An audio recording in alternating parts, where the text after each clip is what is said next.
Son of सरदार 2 या पिक्चरचा trailer बघितला.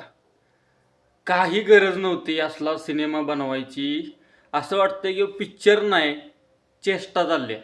कारण 2012मध्ये सन ऑफ सरदार पिक्चर आलेला. त्या काळात जे बनवलं त्यांनी, जी क्वालिटी मेंटेन केली, जी साऊंड डिझाईन केलं, जी गाणी हिमेश रेशमियानं बनवली, जे काय सांगू, पंजाब दाखवलं, गाव दाखवलं पंजाबमधलं, तिथं जी घडलेलं सगळं कॉमेडी होती ना, ती बघण्याची जी मजा होती ती ह्या स्कॉटलंडमध्ये जी घडते या सन ऑफ सरदार 2मध्ये त्यात अजिबात काय मजा येत नाही. एकाही सीनमध्ये हसायला आलेलं नाही. अजय देवगणचं काम हे असं एवढं खाली जाईल असं वाटलं नव्हतं. लेवल कुठंतरी खाली जायला लागल्या.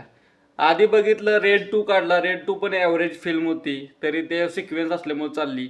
आता सन ऑफ सरदार 2चा ट्रेलर आला. ट्रेलरमध्ये तर अजिबात असं वाटत नाही पिक्चरचं तिकीट काढून पिक्चर बघावा असं वाटतंय. आणि एवढा कॅज्युअल लो क्वालिटीचा ट्रेलर वाटतोय ना.